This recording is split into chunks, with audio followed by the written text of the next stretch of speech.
of the DSP. As always, I'm your host, Josh, and this episode is brought to you by Great Lakes Discs. Whether you're looking for cool new gear or your new favorite disc, Great Lake Discs will hook you up. Hit the link in the link tree. I made that simple, and you can start your shopping. This episode is also brought to you by Idio Sports. If you want to elevate your game to the next level, make sure you get disc golf shoes made by disc golfers for disc golfers.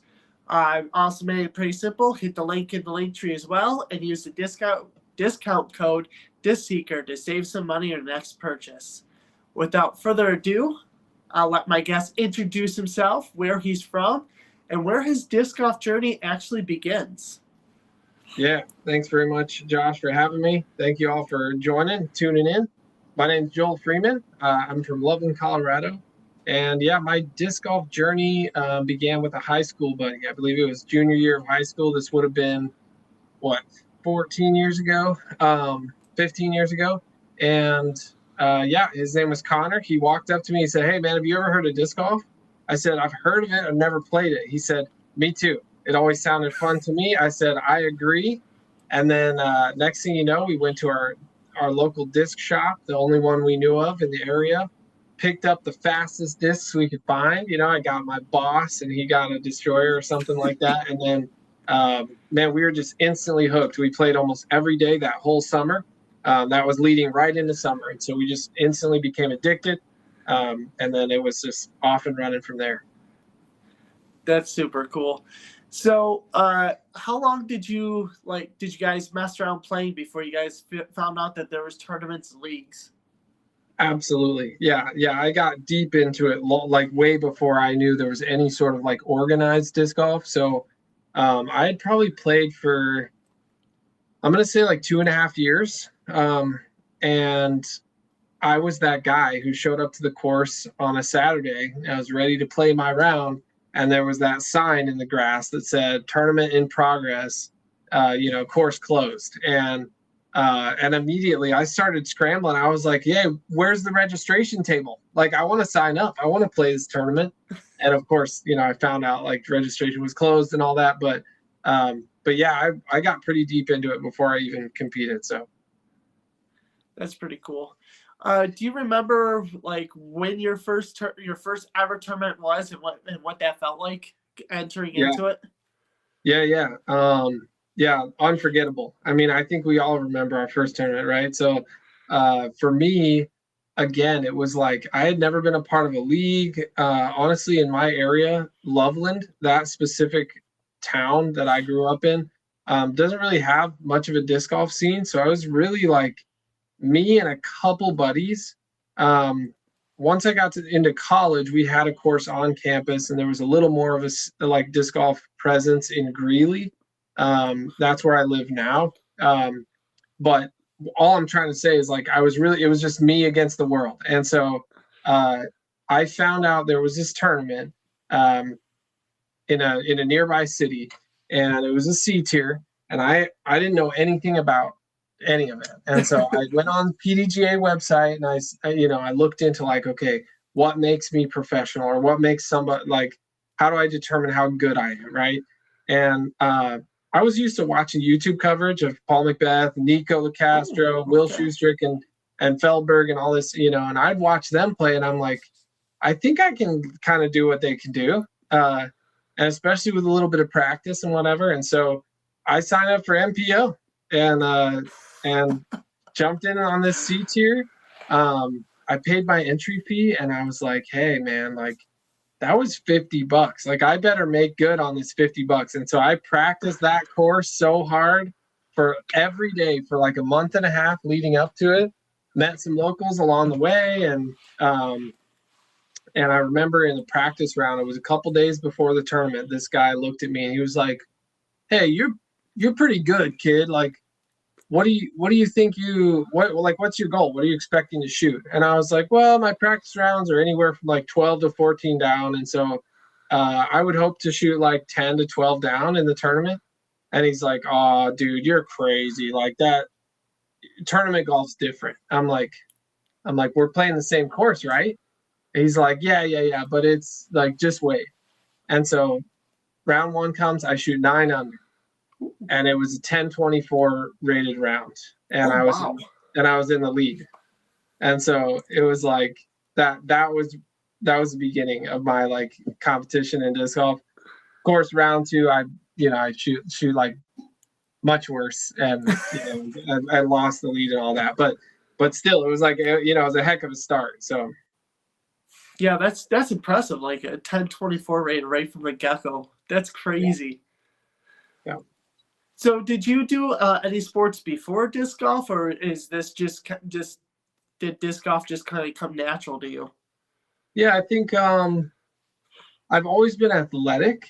My family didn't have a lot of money growing up, and so I didn't have. We couldn't really afford to do sports. Like we couldn't afford any of the equipment or the fees, really. And so I remember I was a runner, kind of. I had the build for it, and I could buy shoes. That was a stretch even just to buy a pair of shoes to be able to run in. But um, other than that, yeah, I was always athletic. I always enjoyed sport, like playing sports.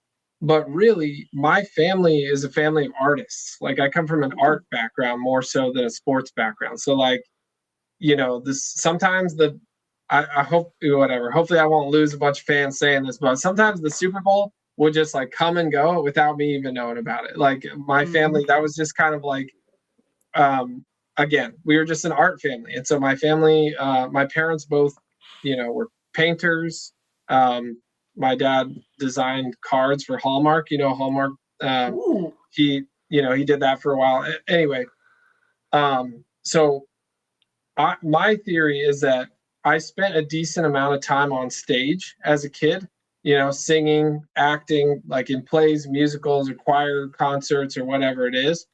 And so I think I developed like I don't know, like a familiarity and a comfort on stage, like performing. And so I Yeah. think with the natural athletic interest and ability, the drive, the passion, the motivation, and then the stage experience, like the performance experience, I think all of those kind of came together and really helped me out, like right from the start. So, since both your parents are artists, do you have any artistic ability, or did that kind of skip you? Yeah, no, I love every kind of art you could probably name. And yeah, so I've got yeah, I don't know, like I went to art school in college. I I sparked an interest, like this wheel throwing class that I took, like sparked a huge interest in wheel throwing. I didn't expect to enjoy that so much, but it was totally amazing.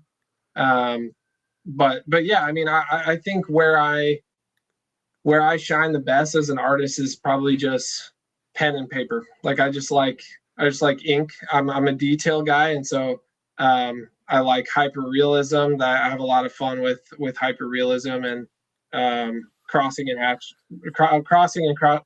Sorry, hatching and cross hatching is what I'm trying to say. So anyway, yeah, I'm a draftsman primarily, but yeah, love art, always will. So.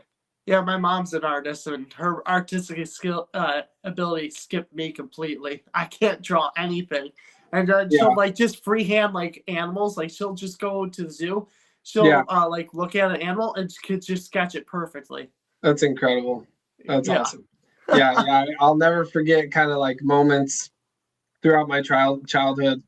I would just be able to come to my dad and be like, "Dad, like I can't get my horses to look like horses. They look like dogs or whatever. How do I draw a horse?" And and he'd give me a couple key tips, like, "Oh, you got to do this with the nose and make sure the back legs look like this." And what I don't know, he just give me the little tricks, and then boom, ever like for the rest of my life, I was like professional at drawing horses or whatever. Like just as an Yeah. example. So it was fun to have of a dad like that.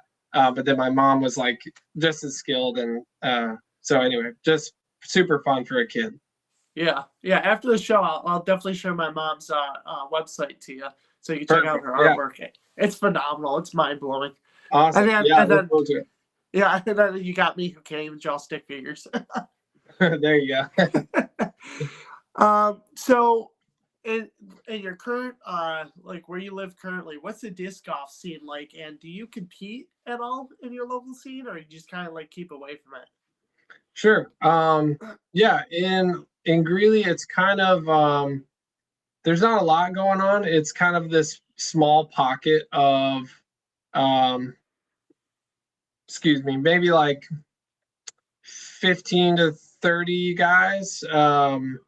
And yeah, it's I don't see him often. Just because I've spent most of my time on the road over the last 10 years or so. And so truthfully, I just like don't spend a lot of time. Like I just don't spend a lot of time in my hometown, if you will. But yeah, every once in a while, I'll see him and say hello, and I'm always excited to throw a couple holes with them or whatever it is. But yeah, we don't hold a lot of tournaments. There aren't a lot of amazing courses kind of in my area. You kind of have to drive a ways to be able to get into some good courses. So I would say like once you drive 45 minutes east or kind of like northwest from where I live, uh, there are some pretty good, like there's an A tier out east, and then there's a B tier in Fort Collins. That's the first place I ever played was in Fort Collins, and yeah, so there are some tournaments within an hour, couple per year, but not so much in Greeley. So anyway, that gives you a little taste of kind of what the scene is like around me. Yeah. So, what has the grind been like to go from like where you first started all the way up to like the pro tour? Yeah, yeah, man. Interestingly, it's been like it's such a complex story, because it's like right off the bat. I mean, I did have a huge head start. I had a lot of skills right off the bat, a lot of talent and potential, and so that got me on tour pretty quick. I kind of let's see.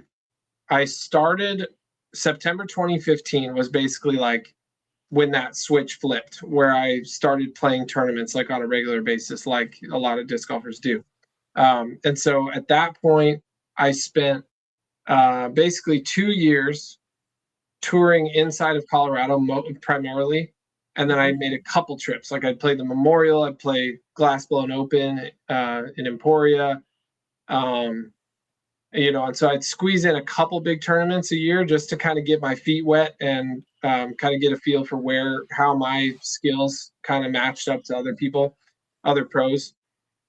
Um, and so it was kind of like I see this image of like a bird. I like tried to take flight a couple times and it didn't quite work until 2018. 2018, I went full send, drove to Las Vegas for my first event on tour, got second place, and that springboarded me like into the whole rest of that season. Got another win, or got my first win like outside the state of Colorado in Arkansas. Well, I don't think it was my first win outside of state, but it was my first win while on tour, if that makes Yeah. sense.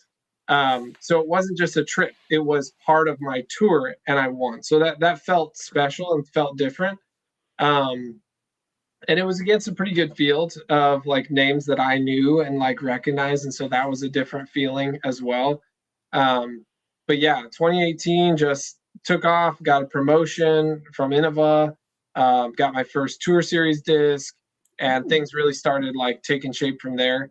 And so then when I hear you say that word grind, like I feel like the grind came a little bit later. So like my Okay. transition to the tour, that felt very natural and relatively easy just because I was so excited about disc golf and I wanted to work hard and I wanted to learn more, and it all just kind of like happened.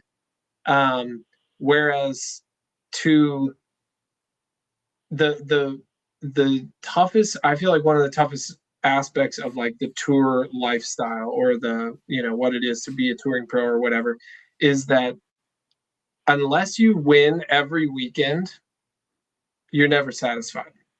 Like, Yeah. you know what I mean? Like once you think to yourself, oh, if I could just get to 10-20, and then you get to 1020, you're like, oh, okay, well, maybe I could just get to 1025. And then it's like, oh, well, now I'm the 15th ranked player in the world. I wonder if I could get to top 10. And I wonder if I could, and so unless you're actively on the rise, it's hard to feel good. And so, like, the moment you see yourself plateau, whether that's your rating, your ranking, you haven't won a tournament in a while, whatever it might be, you haven't gotten on camera in a while, that's when the grind happens. Like, that's when it feels tough to just like keep working at it, keep trying to improve. And I would argue that's really where like having a strong team, like having a mental coach, has been just like night and day, has changed everything for me. For example, but just that's where my mind goes when I hear that, you mentioned the grind of touring. Yeah. So, during this whole journey from like where you first started up to where you are now, what lessons or tips have you learned along the way that really made a huge difference in not only your game but also in your day-to-day life?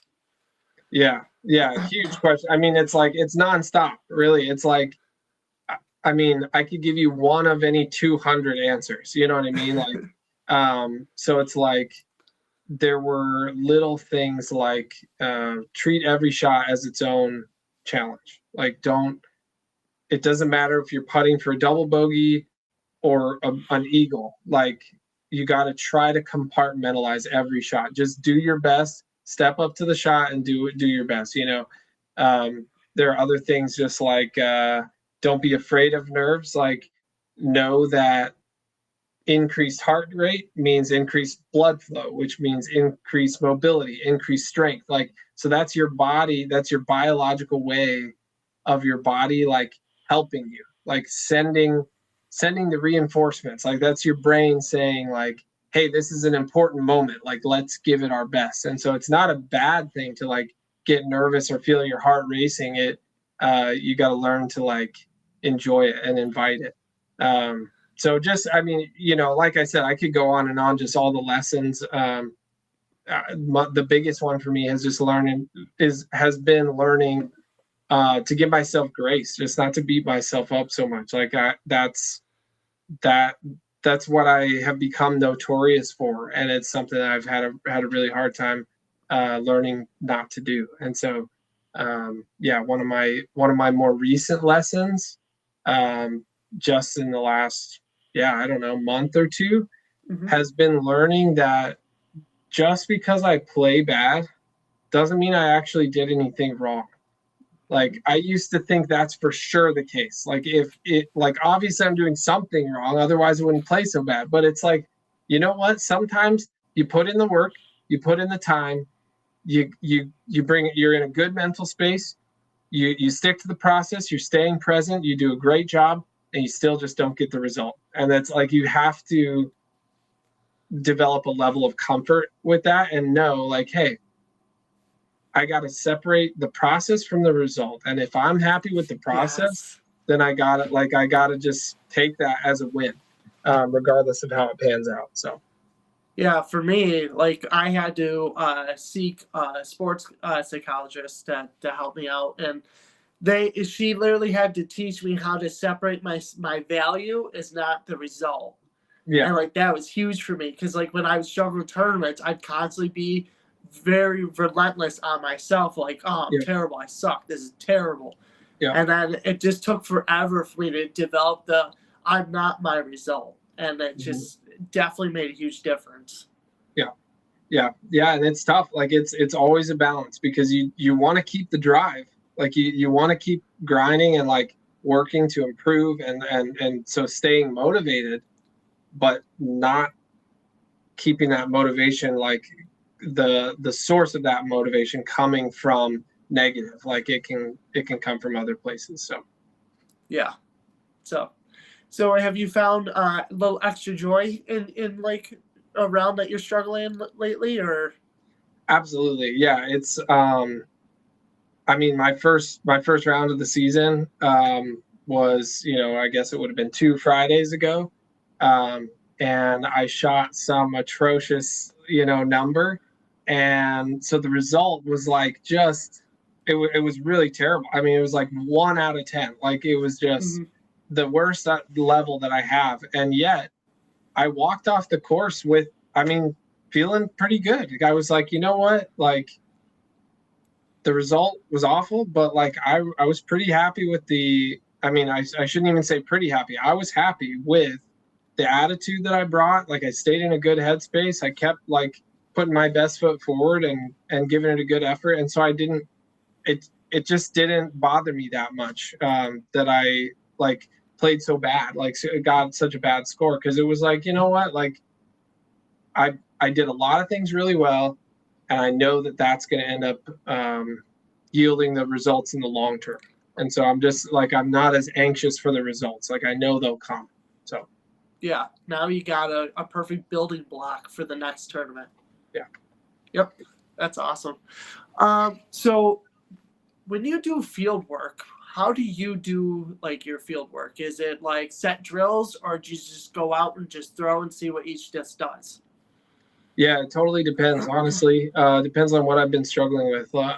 So for a long time, like this is hard to admit, but like for the last, I don't know, year and a half or so, um, I've struggled with throwing putters, just like just being smooth with like backhand upshots and just like spinny, um, basically anything. Yeah, anything from 250 to 350.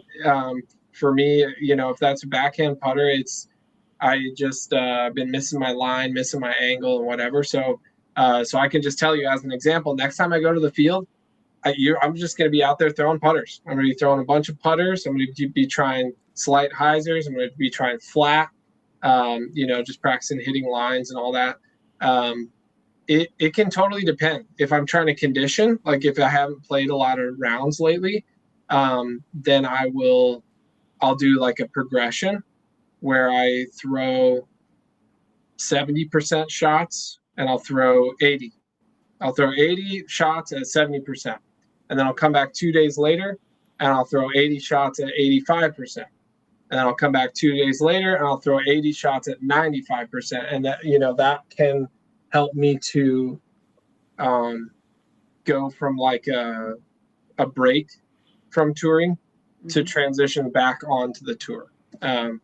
There'll be other times where if I'm trying to learn a certain disc or whatever, then I'll take a pile of discs, and whether they're understable or overstable, I'll just try to throw the straightest shot I possibly can with every single disc. I think that's kind of a popular exercise in the field. But yeah, it just totally, sometimes it's form work, and so I'm setting up the camera and I'm worried about my body way more than the shot. So it's like sometimes I'm focused on the disc, other times it's focused on my body. So it just depends. It varies a lot. So I guess my sessions are usually very targeted, is another way to say it. Yeah. So how much practice time do touring pros have to put in each week? Oh man. Yeah, that's a funny question, because like you say, have to put in, the average age on tour anymore, it's like 20. Like half the tour is teenagers, you know what I mean? And so I think that can be how do I say, like a plus and a minus. Like it can help and hurt them, being that there's this sort of like stereotypical like young mindset where it's kind of carefree, right? And so on the putting green, for example, like they're going to make a lot of putts, but then every once in a while they're going to airball and go out of bounds or whatever, so it can help and hurt. And so I think along with that, some of these guys, like they're young, like they can get 6 hours of sleep and not really practice, and they'll go out and they'll shoot 1060. Whereas like somebody like myself, like I'm over the age of 30, like I got to pay attention. I got to stick to my routines. I got to stretch. I got to sleep. Like I got to pay a little closer attention, than I had to like 10 years ago. Yeah. So again, I think I'll I'll kind of boil it all down to this. I think in order to be on the rise, I would say you need to be doing like one practice round a day, which is like probably 3 hours on a tour level course most of the time, plus an extra hour a day outside of that, whether that's field work or on the putting green or whatever. But again, it's like, that's just my take. Like, I think it'll vary depending on the player. Yeah. So you were talking about putting green. So what's your putting practice like? Is it like set like distances, or is it a putting game, or just go out there and just have fun just putting for a while? Yeah. I enjoy a game of sevens or like or pig or something, like if I have buddies to putt with. Oftentimes I don't, and so I'm by myself, and I'll get bored like if I'm just out there putting, and I'm like, I don't know what, like I need some kind of goal or some kind of structure to like stay interested and stay focused. And so I've come up with a putting game that I really like. Basically, it's like imagine like the first station's at 20 feet, second is at 25, and then the next one's 6 feet, and the next one's 7 feet, and the next one's 8 feet behind, ish. Basically, each station gets longer. I usually put out 5, sometimes 4. Depends on conditions and however my mood is or the time that I have or whatever. But what I'll do is I'll putt from, let's say I have a stack of 10, and I'm allowed to miss 0 from the first station, and then I can move back, and then I'm allowed to miss 2, and then if I miss less than 2, then I can move back, and I can do 4, and then 6, and then 8, and that that allows that's just the game. Like, I've developed it over years, and that's just the routine that I've ended up enjoying, that I feel like is productive, fun, and like kind of moves quickly all at once. So that's my go-to routine. So if you and Owen were to converse in pig, how many times are you beating her? Oh geez. Man, I'd have to get a little creative. I'd have to get pretty crafty to get her. I think my creativity would help me, and I might get her like 40% of the time. It's hard to say. I don't know. Yeah, Owen is so crazy good. Yeah, she's a deadly putter. Yeah. So as we're talking about like putting and throwing and everything, so what are you throwing this year? What's in your bag? Yeah, I will throw the Zeus on a very rare occasion. More likely in Colorado because it's more overstable there. But a bunch of destroyers, a bunch of emperors. They're kind of all mixed in like stability. They just vary depending on run. I've got a champion Halo boss that I love. And yeah, I'm always looking for that like bomber disc that's really overstable, like something that goes really far but never flips at all. That's a really hard thing to find, because usually you have to pick one or the other. Either it goes far or it never flips, right? So to have both in the same disc, that's something that I'm always struggling to find. And so that's the boss right now. And I hope that it beats in slow, because once it does, I'm not sure I have a lot like any backups to replace it with. But I put a PD2 in there, and then I've got let's see, Roadrunner, Sphinx, Thunderbird, Savant. I've got some Firebirds. I've got a Chainbreaker. It's super overstable, just crazy overstable. A T-Bird, which was first got put in my bag like 10 years ago. It's like super old, which is fun. One of my newest favorite discs is the Resistor. Loving that one. And then for mid ranges, I've got the Chariot, got an MD3 that's pretty overstable that I've been liking. Been trying to find a replacement for that one as well in case I lose it or it starts beating in. And so I've been experimenting with the Trust to replace it. Then I've got my trusty Gator 3s. I've got the flippy one, the regular one, and then the super beefy Scott Withers Gator. And then the putters are a Kratos, premium Kratos for like a throwing putter. I go between that and a Judge. Right now I'm liking the Kratos because the Judge is so shallow that it was kind of falling out of my hands. The Kratos I can like hold on to just a tiny bit more. So, but like I said, I've been struggling with the shot, and so it's kind of like a little iffy that spot right now. But then I enjoy throwing the Judges, and then Judges is my go-to putter as well. Love putting the Judge. I putted with the Judge like for whatever 12, 15 years ago before I got sponsored. Putted with the Judge, and so I'm back on it. So I added it back in last year, and I've been enjoying it this year. And then the slowest disc in my bag is the Range. I messed with the Berg for the first half of last year, and I enjoyed throwing it, but it seemed to be kind of sensitive with the angles.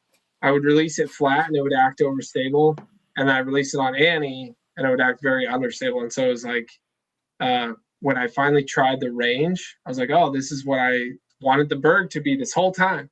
And so I've been loving the Range. I've been throwing it a ton, so love the Range. Now, have you tried the Saki Bomb General, or what they're calling it now is just the General? I've seen it thrown a few times. I personally have not thrown. That might be that overstable bomber disc you're looking for. You think so? Yes. For me, Okay. like I flex it on a forehand and it goes pretty far. And okay, I think you being like on how good you throw, I think you'd be able to bomb that pretty good. Cool. Okay. Yeah, I'll have to give it a try. Based on other people I've seen throw it, like Robert Burridge, I've seen him throw it, and Ricky, and it seems to like have a lot more flip than I think that I want. But like I said, I haven't personally messed with it, so I'll have to at least give it a try. And then one mid I'll suggest is the new retooled EMAC Truth. That one's beefy. Okay. Yeah, that one's beefy. It'll hold, if you throw on hyzer, it'll hold that hyzer. It's really good. Cool. I am also curious to try the Goose Reactor, because even though the flight numbers don't, like, I think I'm looking for like an 02 or 02.5 or something like that, and the Reactor is not. It's like a -1 or like a 0.1 or something.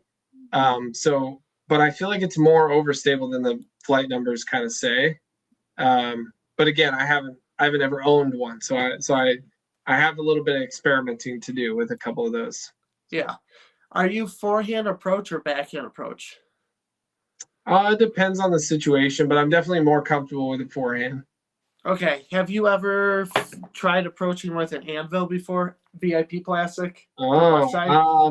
It seems like it would overlap with my Gator 3, but I've seen people throw it. It seems like a good disc, nice overstable. Yeah, and you could skip, and if you're behind something, you need an awkward skip. You can literally skip these discs off the ground. They skip around it. Nice, that's awesome. Yeah, sweet. Yeah. Anvil seems like a great disc. Yeah, so definitely something to give a try at some point. Yeah, cool. Love it. Yeah. So, what is the top 5 courses that you've ever played on? Whoa. Okay. Let's see. So, the Monster in Tampere,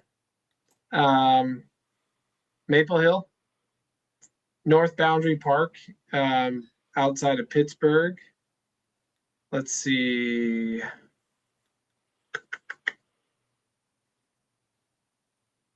What else do I love? I know I'm blanking on a few of them. Honestly, I could throw out Sierra Vuori, also in Finland. That one's less of like a tour level course, but it's really cool and really fun. Honestly, I don't know. Maybe I put Olympus in there. That like the terrain is like so cool. It's one of a kind and some really clever lines. And I'm I'm a fan of Paul Macbeth design courses. And speaking of which, maybe New London would be my. I don't think I've said five. Maybe that would be my fifth. Um, yeah, so far I've loved Paul's design, so I'm all for a Paul Macbeth design course or whatever. I think he and I agree on a lot of things in terms of course design. So yeah, those would be some of my favorites. Okay, cool. Yeah, I'm more so like this is my second year watching the Pro Tour, so now I'm starting to kind of put together what courses are what. So it's like, Nice, yeah, oh, this is cool. sweet. Yeah. So have you ever stopped through like here and played Bond Lake on your way to Maple Hill? Because I know a couple couple of the pros stopped through here. I'm not sure if Nice. you. I personally have not. Okay. Where exactly is it? It's in Ransomville, New York. Okay. Yeah, it's like Cool. Western New York area. Like a couple pros stop through here and then Cool. play it. So yeah. Nice. Yeah, I haven't been. I hope to check it out sometime. All right. Cool. So what are your goals for this season?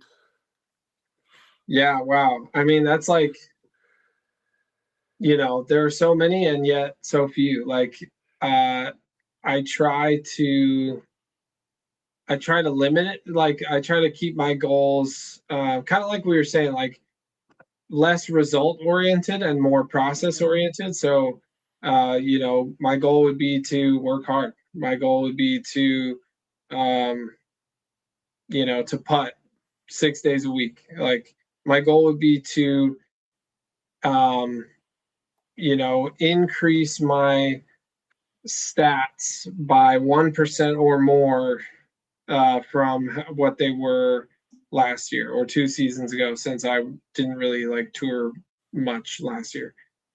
So stuff like that. As far as like more traditional like results based goals, like I'd like to win my first elite series. I'd like to win my first major. Um, yeah, but yeah, above all, I'd like to stay um, stay in a similar mindset and headspace and attitude that I have been in for these first two events of the season. It's been a really really strong start. I haven't played amazing, but the internal I'm like really happy with and really proud of. So I think my physical, like my game, um, has been at a 5 out of 10, but my mental has been at a 10 out of 10 so far. And so um, I think my one goal would just be to keep that as close to a 10 as I can all throughout the year. Cool. So what is your next tournament?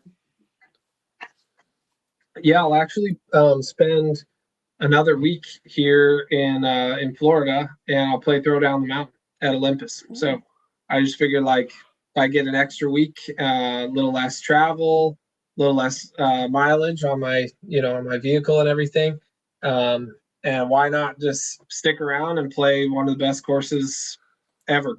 I've dreamt of coming to Olympus and playing this course for over a decade. I've been wanting to play here, and so this is finally my first time here. Once it hit the Pro Tour, that was right when my first daughter was born, and so Oh, uh, then last year was weird with contract stuff, and then this year I finally made it out. So why not double down and just get in another one? So I plan on playing in the Go Throw event, the Cherry Blossom Open in Georgia in a couple weeks, and then I'll be in Charlotte, and then a bunch of the other Champions Cup and Jonesboro and all that. So is there any chance we'll see you on skins at all this year?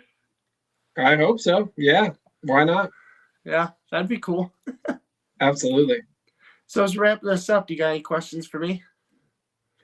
Ooh, what's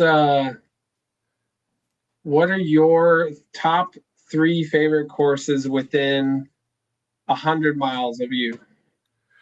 Oh, okay. So top three, I'd have to put Chilai, Shadow Pines, and I would have to say Bond Lake. Sweet. Cool. What sticks out about those courses? Talk to me a little bit about what they're like. Bond Lake, I love the elevation changes. It's got a Nice. couple challenging holes where it's tight wooded, and then you got open shots. And there multiple holes where there's you have to throw different shots off the tee. You can't throw the same shot.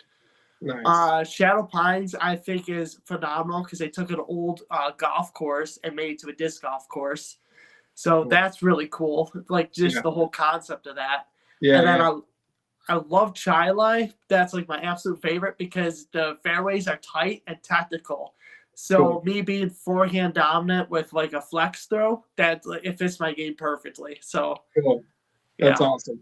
Cool, man. Yeah, I mean, I'm a huge fan of variety. I love variety on a course, some elevation. I'm always a sucker for the ups and downs. Like being from Colorado, I just love it. So, yeah, that's cool. Sounds like a lot of fun. yeah. So is final question I got for you is where can people follow you and how can people support you this year? Yeah, yeah. Thanks for asking. Yeah, number one, well, I guess the two like biggest platforms are YouTube and Instagram. And I hope that it's easy enough just by knowing my name, Joel Freeman, that you'll be able to find your way. So yeah, I appreciate you guys, anybody who goes out and gives me a follow, and hope you guys, yeah, tune in to some videos. I hope you guys learn something from it. I try to bring as much kind of helpful value as I can to players, help people learn something whenever they watch my videos or whatever. And so hopefully that's you. And yeah, and then other than that, I've got a Patreon. If you're interested in supporting me financially, you can support my tour directly there, as well as get a little kickback in the form of like some exclusive content and behind the scenes kind of tour life stuff. And yeah, and so my agent, my team, and I have been working on kind of ramping up our whole operation in terms of content, consistency, and all kinds of stuff. And it's always a work in progress, but trying to just bring more and more value any way that I can to anybody who supports me, to show how genuinely I appreciate it. So yeah, thank you all for what you do. People like me could not do what I do without people like you. So thank you. Cool. Hey, thank you for coming on, and I'll let you get the rest that you need. Awesome, man. I appreciate it very much. Thanks so much for having me, and have yourself a good one.